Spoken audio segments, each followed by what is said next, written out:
and welcome, Dr. McLean, to the committee. Could you tell us how much money is being spent annually on water systems, repairing leaks and breaks all across this country annually? Thank you for the question. I don't have a specific number for you on that, but as you recognized in your statement, it is a significant issue, and systems do spend considerable amounts on. Dr. McLean, if you could get back to me, I'd appreciate that. If you could get back with some numbers on it.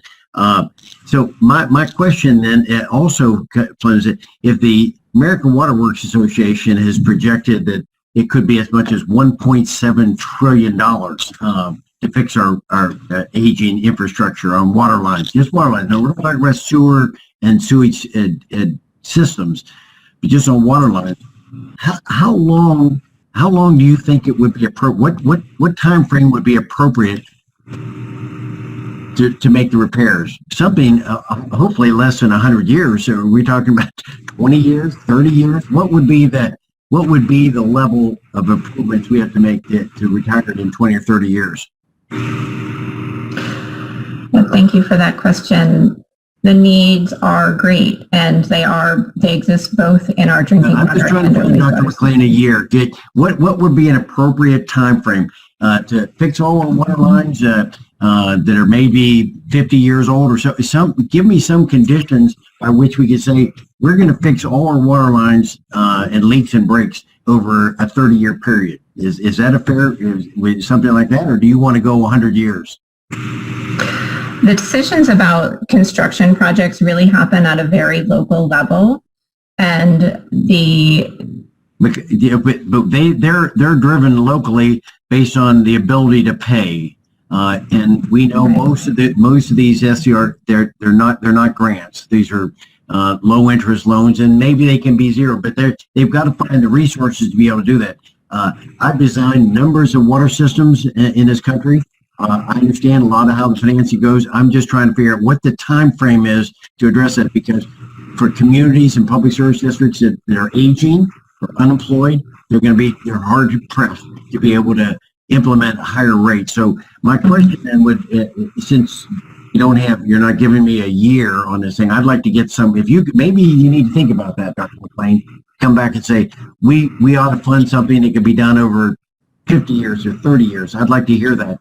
But secondly, could you go back when my opening statement was having to do with, could we use the funds that we have from COVID for state and local government, since it's used for healthcare on this, would you agree that that's a way that we might want to approach this? Using the unappropriated money that the state and local governments have that they can spend? Did you understand what I was trying to get to?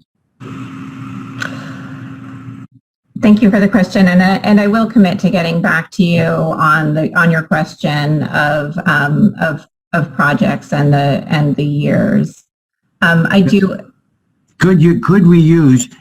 you support using some of the unappropriated COVID funds that are used by some states for roads and bridges? They've made some infrastructure approved. Could we use that for water lines? Because right now, it's my understanding, we're prohibited from using that for augmenting the state revolving fund. Would you support that concept? Mm-hmm. Well, as director of the Office of Groundwater and Drinking Water, my job is to ensure that we are as efficiently as possible using the funds that are appropriated by Congress, and we will continue to do that, and we'll be doing that in close partnership with the states and the local communities who have these infrastructure needs. Okay, I'm sorry, I'm not going to get an answer on it. So if I could, just Section 205 of HR 3291 strikes the small system variances provisions in the Safe Drinking Water Act. These variances permit systems serving our nation's smallest drinking water systems that cannot meet the national primary drinking water regulations. Is it correct that this variance by law is not permanent, and that the quality of drinking water is required to ensure adequate protection of public health?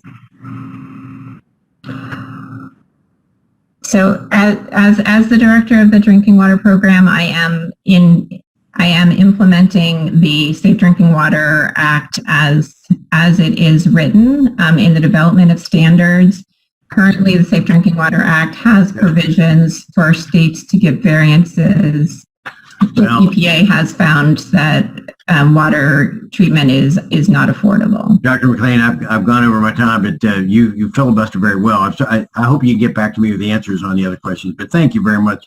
Water is critical. Thank you. Thank you. The